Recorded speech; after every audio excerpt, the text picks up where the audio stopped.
Ukraine को कई देशों से मदद मिल रही है। अमेरिका समेत कई देश यूक्रेन को हथियार भेज रहे हैं और यही वजह है कि जंग में यूक्रेन रूस को लगातार चुनौती भी दे रहा है।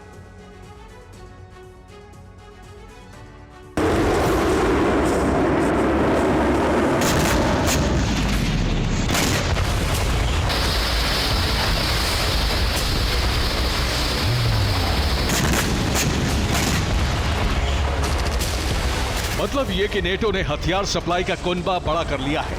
अंतर्राष्ट्रीय नियमों से अमेरिका के मददगार देशों ने अब रूट बदलकर यूक्रेन को हथियार भेजने शुरू कर दिए हैं।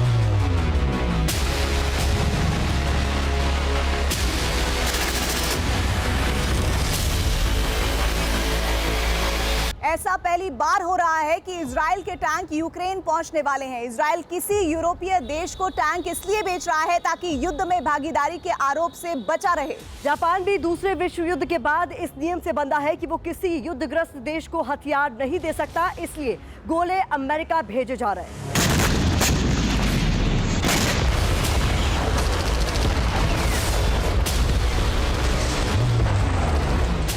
आर्टिलरी और एयर डिफेंस के साथ साथ यूक्रेन को आने वाले दिनों में चौथी जनरेशन की एयर पावर यानी F-16 फाइटर जेट देने की तैयारी भी है।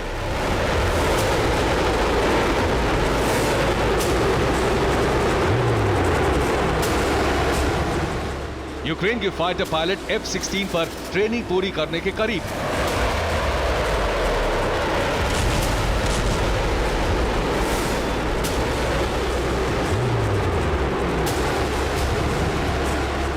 पायलट्स की ट्रेनिंग पूरी होते ही यूक्रेन के आसमान पर F-16 गरजने शुरू हो सकती हैं।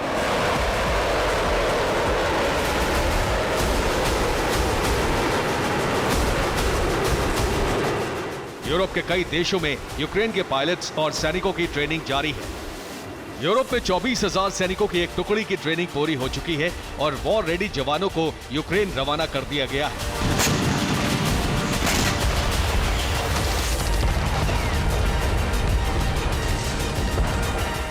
यूक्रेन को हथियारों की नई खेप भी पहुंचनी शुरू हो चुकी है।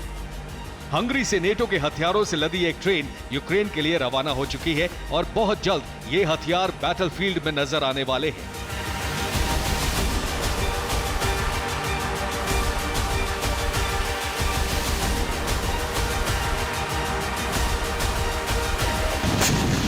बाइडेन का बढ़ता कुनबा, यूक्रेन की बढ़ती ताकत रूस के लिए सीधा खतरा है और इसीलिए परमाणु युद्ध छिड़ने के आसार बढ़ते जा रहे हैं।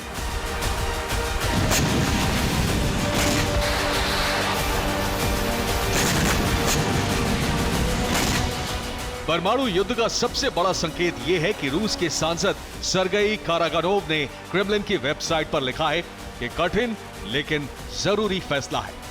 न्यूक्लियर हथियार का इस्तेमाल मानवता को विश्व विनाश से बचा सकता है।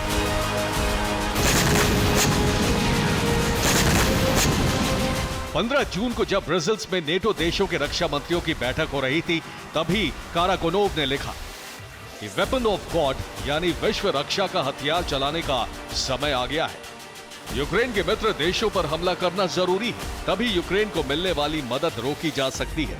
रूसी नागरिक यूरोप के उन शहरों को छोड़ दें जो रूस के न्यूक्लियर टारगेट हैं।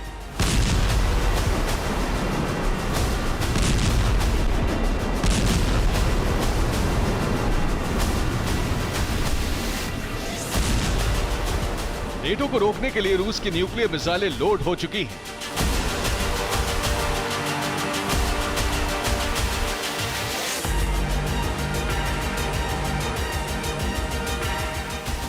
रूस के विदेश मंत्रालय की प्रवक्ता ने भी संकेत दिए हैं कि अब आत्मरक्षा ही अंतिम विकल्प है।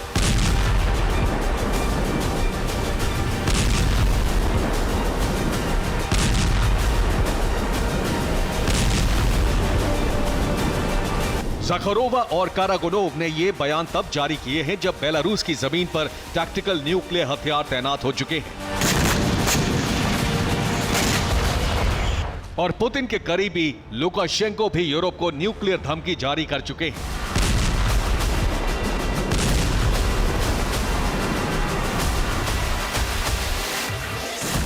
रूस ने बड़े स्तर पर अमेरिका के खिलाफ ऑपरेशन छेड़ दिया है।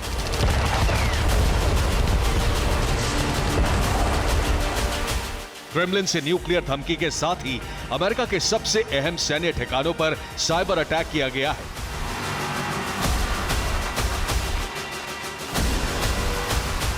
अमेरिका के न्यूक्लियर रिसर्च सेंटर पर साइबर अटैक हुए हैं। इसके अलावा न्यूक्लियर एनर्जी सेंटर का डेटा हैक करने की कोशिश की गई है। अमेरिकन मीडिया के मुताबिक 2 ठिकानों से डेटा चोरी हो चुका है। ये अमेरिका के सामरिक और ऊर्जा से जुड़े परमाणु ठिकाने हैं, जिनका डेटा अब हैकर्स के पास है। आशंका है कि अमेरिका के न्यूक्लियर सिस्टम को ध्वस्त करने के बाद रूस यूरोप से लेकर अमेरिका तक विनाश शुरू कर सकता है। Bureau report, TV9 Bharatvarsh.